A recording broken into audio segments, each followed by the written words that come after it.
saya nak pergi pada real data. Data sebenar, real data. Okay, jadi kalau apa ni, kalau bagi yang biasa dengan stock market ni kan, boleh belajar kan apa yang berlaku pada ekonomi kita, kadang-kadang boleh dicerminkan dengan apa yang ada di stock market. Okey, jadi saya nak share macam mana kita nak ambil data. Okay, saya nak pergi pada satu website investing.com ni, mungkin ramai yang pelajar yang dah tahu kan. Okay, yang investing.com ni satu-satu sumber website free, cuma di mana dia menyimpan historical data. Bukan, dia menyimpan semua maklumat berkait stock market yang ada di dunia ni. Stock market ada, cryptocurrency ada, apa sajalah yang berkaitan dengan harga ni dalam pasaran ada di investing.com ni. Kalau ini just nak share satu laman lah yang selalu antara yang saya gunakan, dan tentu ada banyak lagi. Okay, di sini kalau kita pergi pada Kuala Lumpur Stock Exchange ni, kita ada 1000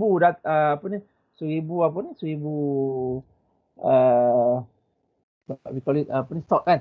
Ada syariah, ada non syariah. Katalah saya pilih satu stock market dalam sektor properties, Ecoworld kan. Saya rasa ramai yang tahu siapa tu Ecoworld kan.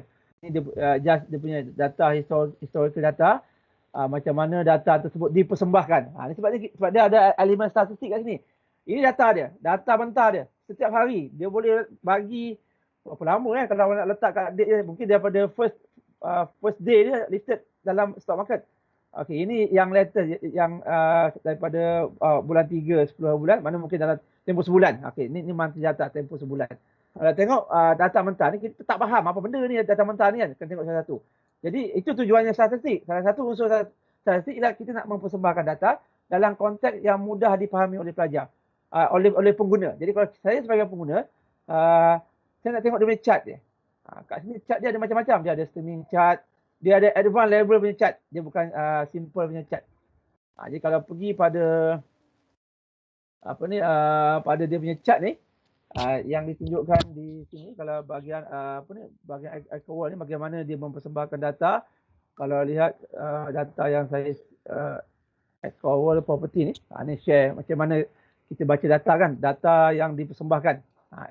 Dah ada dia punya dia punya option daripada data tadi, dia persembahkan dalam bentuk ni. Ni kalau traders ada suka rajah macam ni daripada nombor tadi. Rajah dia lagi faham bentuk kotak-kotak ni dengan garisan tu, macam-macam garisan, macam-macam nama tu, berbandingkan nombor-nombor yang kita lihat tadi. Bergantunglah pada keadaan.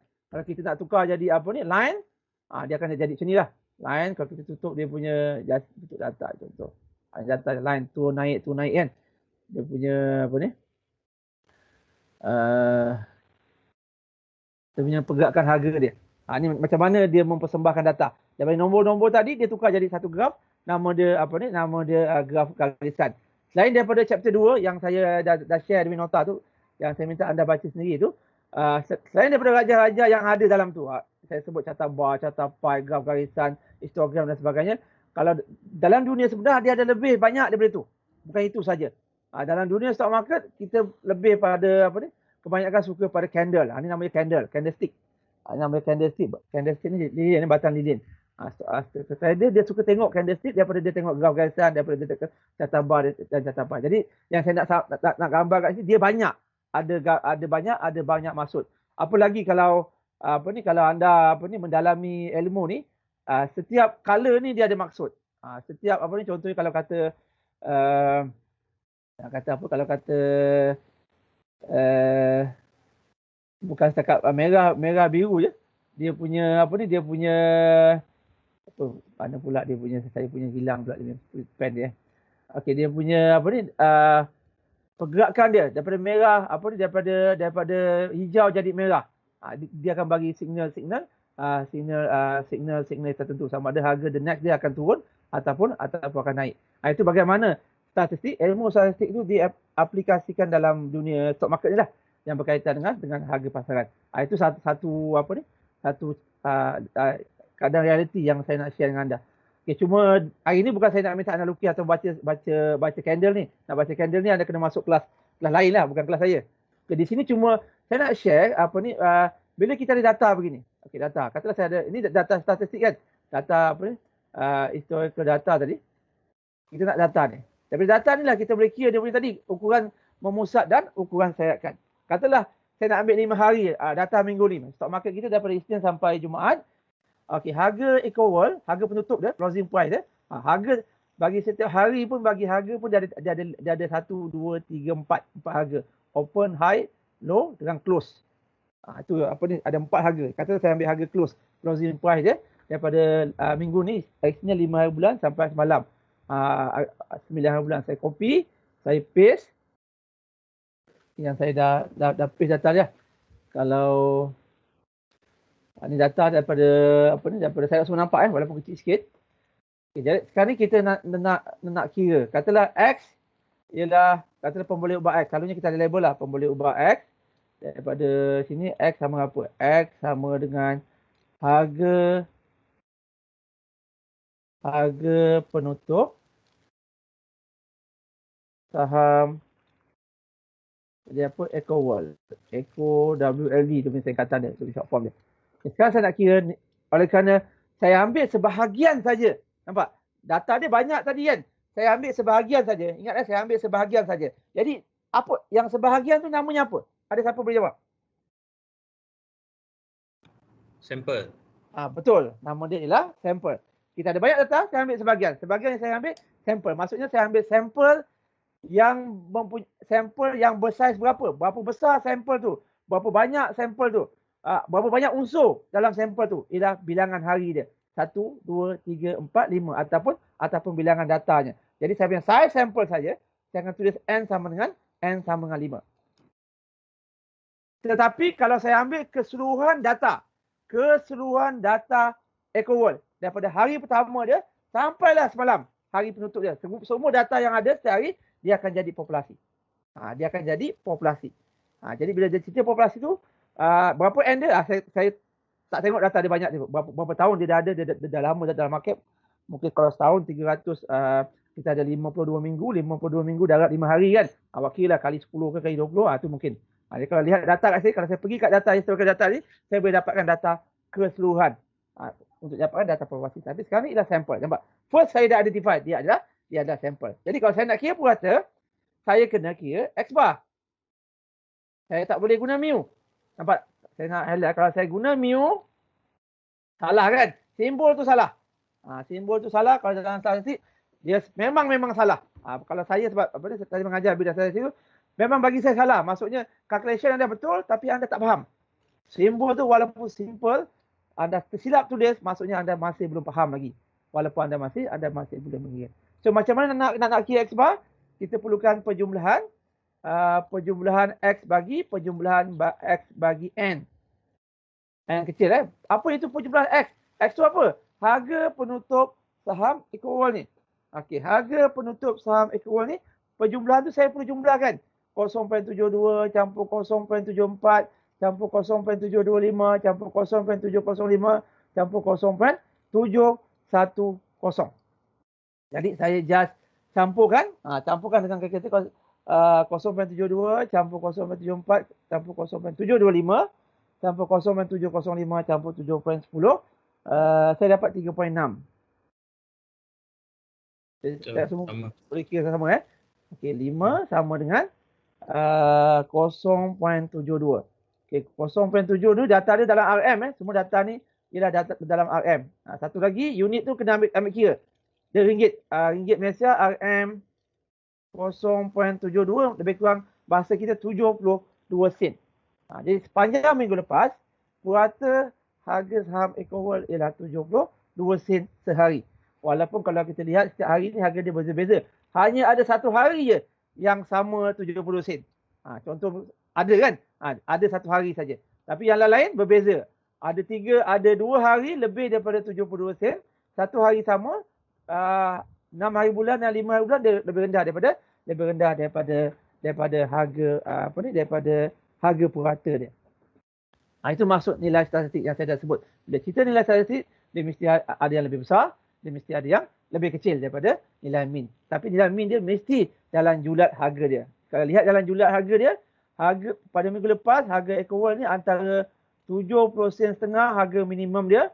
Paling tinggi dia pergi 0.74 sen. Itu dia punya range. Jadi mean dia adalah 0.0.72. Okey. Dan saya nak tanya, berapa median dia agak? Berapakah median dia? Siapa tahu berapa median dia? Apa nak buat kalau median?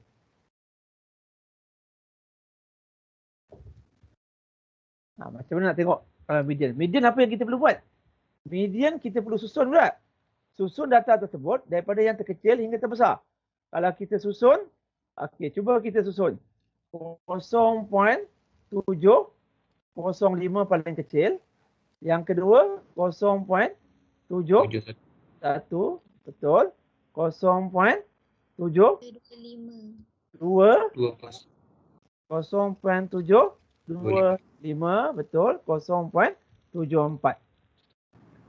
Di manakah kedudukan median? Median mesti berada di tengah-tengah. Apa rumus dia? Kedudukan median N campur 1 bahagi 2. 5 campur 1, 6 bahagi 2 sama dengan 3. 3 ni apa? 3 ni kedudukan median. Median berada pada data yang ketiga yang telah kita susun. Okay, yang pertama, ni yang pertama, ni yang kedua, ini yang ketiga. Jadi median kita sama dengan, kalau X bar 0.72, median pun sama. Kebetulan nilai median dia sama, 0.72. Ini contoh real data lah. Saya pun baru kira ni, baru saya tahu. Dia punya median dengan mean dia sama. Ini mungkin contoh yang terbaik yang anda boleh simpan dah. Okey, berapa mood dia? Ada mood tak? Mood apa? Mood nombor yang paling banyak. Semua nombor tu sekali kan? Tak ada satu nombor pun yang banyak. So, berapa mood dia? Kosong. Tadi dia jawab kosong tu. Awak jawab kosong tu, apa maksud awak jawab kosong? Siapa jawab kosong tadi? Kenapa anda jawab? Apa maksud kosong yang anda jawab tu? Maksudnya tak ada nombor yang tinggi frekuensi dia. Okey, maksud awak ialah kosong. Anda nak katakan tiada mood kan? Tiada nombor pun yang boleh dipilih sebagai mood. Itu maksudnya kan? Betul. Okey, Hamzan. Jadi maksudnya kalau anda jawab kosong, jawapan anda salah. Anda kosong tu bermaksud anda macam memberi tahu mood ialah bernilai kosong. Kosong ialah satu nombor Tapi kat sini maksud kosong yang sepatut anda tulis ialah anda perlu jawab tiada mood. Jawapan dia ialah tiada mood dalam bentuk tulisan. Mesti ditulis begini. Jangan tulis mood. Nilai. Jangan tulis mana nilai, maksud data tersebut tidak mempunyai mood ataupun kalau cukup kalau ditulis sebagai tiada mood. Kalau ada je mood, anda tulis nombor. Berapa mood dia? 0.705. Kalau jawapan anda ialah kosong, berapakah mood? Anda kata kosong. Bermaksud anda memberitahu kosong itu ialah nilai mood dia. Okey, faham. Okey, faham. Jadi jawapan yang paling tepat ialah tiada mood. Jadi kenapa tiada mood? Sebab semua data dia pada 5 hari itu semua sekali saja berbeza-beza antara satu sama lain. Tak ada satu pun nilai yang dikatakan sebagai mood. Jadi bila mood tu tak ada, kita tahu mean sama dengan median, tapi mood tu tak ada. Kita agak was-was sama ada kalau kita boleh buat conclusion bahawa data dia bertaburan simetri sebab kita tak ada nilai mood. Sebab ingat kalau mean sama dengan median sama dengan mood, kita boleh katakan data tersebut bertaburan simetri. Kalau kita dapat mood pun 0.72, barulah kita boleh katakan data dia berbentuk simetri. Tapi kat sini sebab mood dia tak ada kan. Jadi pendekatan yang kita nak gunakan tu mean sama dengan median sama dengan mood tu agak pincang lah sebab kita tak ada satu information. Seperti yang saya dah sebutkan minggu lepas, kaedah yang kita gunakan untuk menentukan bentuk distribution dia yang ini, kita perlukan ketiga-tiga nilai tu. Kalau tak ada salah satu je agak sukar kita nak tentukan apakah bentuk. Jadi kat sini kita kena KIV, kita perlukan kaedah yang lain. Okey, itu ukuran kecenderungan memusat. Ukuran sayatkan dia kita ada dua, julat dengan sisian. Berapakah julat? Julat simple lah. Kita dah susun ni.